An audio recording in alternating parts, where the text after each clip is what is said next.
so there were no reliable ways to determine which was intended for any given case.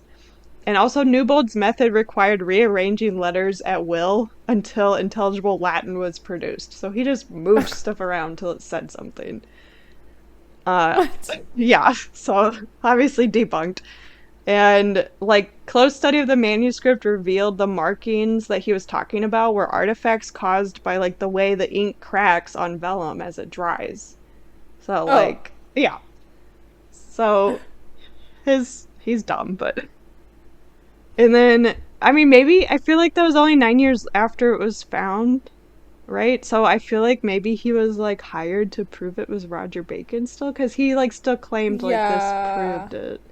So I don't know. That is just weird, but in 1943, Joseph Feeney published a book in which he claimed the manuscript was a scientific diary written by Roger Bacon. So back to him still. I don't know why everyone's obsessed with him. But his method posited that the text was a highly abbreviated medieval Latin written in a simple substitution cipher. But like this again is like mostly debunked today. And then in 1947, Lionel, I guess, Yeah. Strong Lionel Strong published a translation of 2 pages and claimed the manuscript was a double system of arithmetical. Arithmetical? Why can't I say that? Arithmetical? Yeah. Arithmetical? Arithmetical? Arithmetical? Cool. I don't know. Um, Tickle? yeah, arithmetical progressions of a multiple alphabet, which I'm not really sure what that means. I don't know either. I need to learn more about ciphers and stuff. But his translation revealed the manuscript was written by the 16th century author Anthony Ascham, but notes released after Strong's death reveal the last stages of its analysis were subjective and questionable. So, and then many qualified codebreakers from World War II have tried to decipher the Voynich manuscript, and every single one has failed as well. So, like, there's actual codebreakers here, and they can't get it. And one of these people who tried was William Friedman, and he was the one who deciphered the Japanese purple code during World War II. But he couldn't decipher this. And there's also computer experts that have tried and failed. And then in 1978, Robert Brumbaugh, who was a professor of classical and medieval philosophy at Yale University, he claimed the manuscript was a forgery intended to fool Emperor Rudolph II into purchasing it, and the text is Latin enciphered with a complex 2-step method. Oh.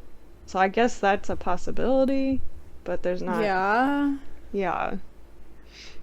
And also in 1978, John Stojko, I guess, published Letters to God's Eye, in which he claimed the manuscript was written in vowelless Ukrainian.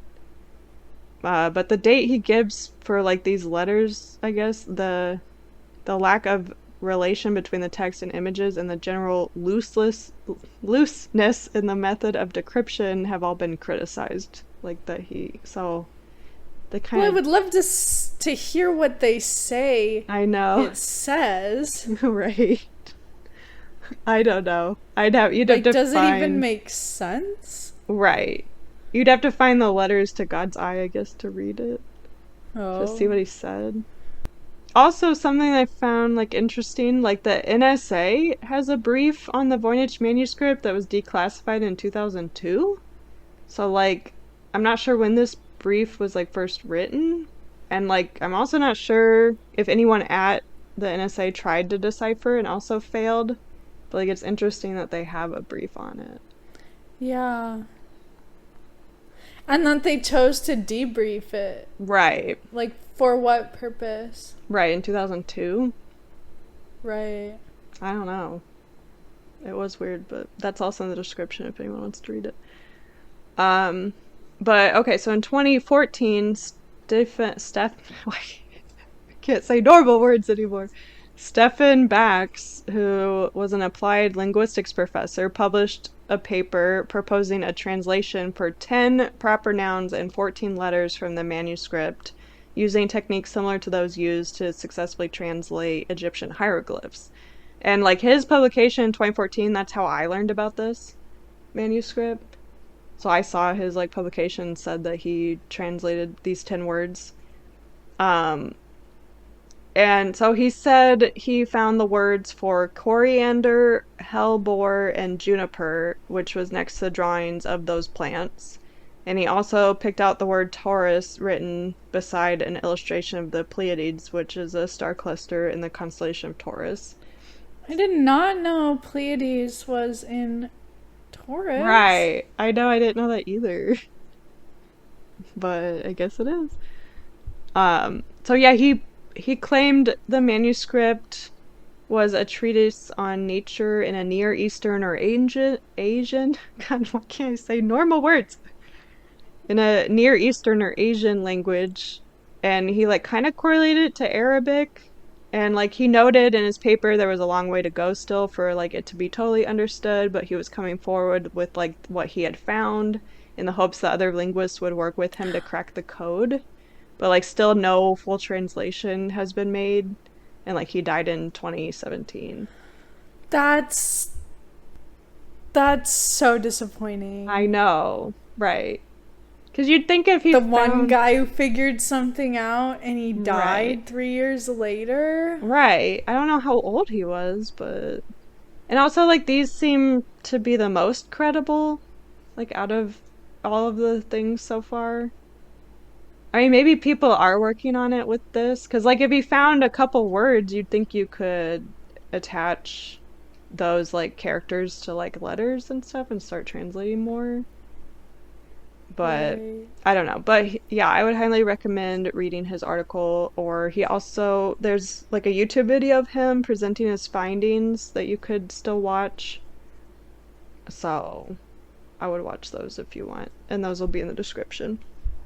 But also here's like Arabic letters. I don't know if you've seen them before, like compared to the Yeah. Voynich letters. So I guess they don't really look that similar though. No, not really. I don't know. In 2017, television writer Nicholas Gibbs claimed to have decoded the manuscript as idiosyncratically abbreviated Latin. However, scholars judge his hypothesis to be unoriginal, saying it patched together already existing scholarship with a highly incorrect translation. I was gonna say, who cares if it's unoriginal if it's right? Right, but they said it was incorrect. I don't know. Okay. Lisa Davis, who is director of the Medieval Academy of America, stated that Gibbs' decipherment doesn't result in Latin that makes sense. So I guess he just, I don't know. Also, he's a television writer. Like, He just made stuff up. yeah. And also in 2017, Greg Kondrak, a professor of natural language processing at the University of Alberta, and his grad student Bradley Hauer used computational linguistics in an attempt to decode the manuscript.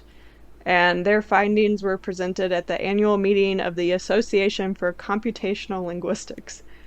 So their article suggested that the language is most likely Hebrew, but encoded using alphagrams, which are alphabetically ordered anagrams. But the team admitted experts in medieval manuscripts who had reviewed the work weren't convinced of that either, I guess. In 2018, Ahmet Ardik, which he's an electrical engineer but has an interest in Turkic languages, so he claimed in a YouTube video that the Voynich script is a kind of old Turkic written in a poetic style, which like I could kind of see that. That might be why there's no punctuation and stuff.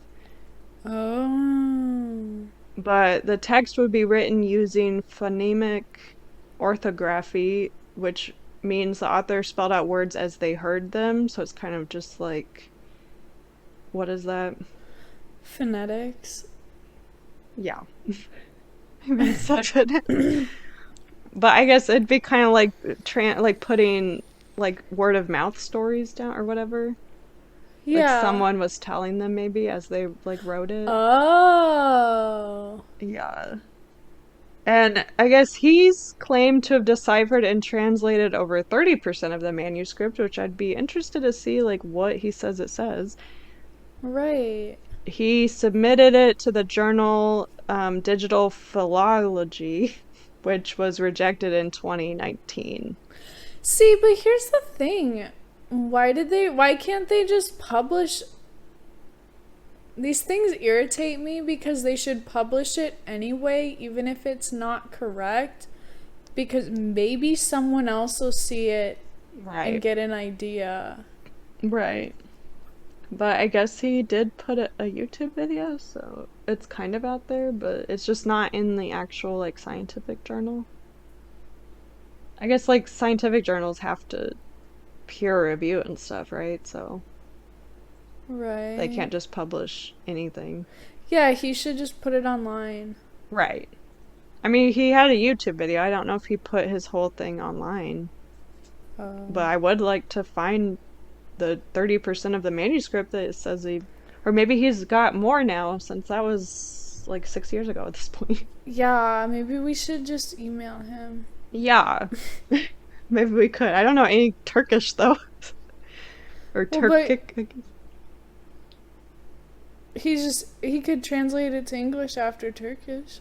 Right. It did say he deciphered and translated, so I assume into English, but also I've never heard of philology, so I put that in here. It's the branch of knowledge that deals with the structure, historical development, and relationships of a language or languages, I guess. Oh. Um, but in 2019, Gerard? Gerard, thank you. Dude, I'm having a tough time today. There's a lot of big words in here. Gerard Cheshire, who is a biology research assistant at the University of Bristol, made headlines for his theory that the manuscript was written in a calligraphic proto-Romance language, and he claims to have deciphered the whole manuscript in just 2 weeks. Using a combination of, quote, lateral thinking and ingenuity. Um, So, he just made shit up. Like, again, experts in medieval documents dispute his interpretation vigorously. How are you gonna say you deciphered the whole thing in 2 weeks? Like, come on. Using lateral thinking and ingenuity. What does that even mean? means making shit up. Right. Yeah. So like that's where we're at right now. And lots of people are still trying to figure this out, I guess. But who knows when that's gonna be actually. I mean, I feel like not in our lifetime, right? I guess maybe, but also, yeah, like I said already, there's been attempts to decode it using AI and machine learning, but like those have also been unsuccessful so far. But that is getting smarter every day. So that they might decipher it. I just wish we could read it. I know. Now I Makes me really mad a want to little know bit. what it says. What if it's like the key to women's health? Yeah, I feel like it. I mean, it could be like Yeah. ancient What if knowledge, I all we guess. had to do was live by this But why did they information? have And why to would I don't feel like Roger would have known this stuff make if him? it's women's health related. I wonder if a woman wrote Right. it. Like that's what I was thinking. Like, was it a collection of Yeah. like midwives? Hmm. Right. And that's why no I one mean, that could knows definitely who. be. And maybe they weren't supposed to be writing, or you know what I mean? Like maybe it was protected knowledge. Right. Yeah, I could definitely see that. Because women can't know Right. how to write. They just maybe they did make up their own like writing if they didn't learn how to actually. Yeah.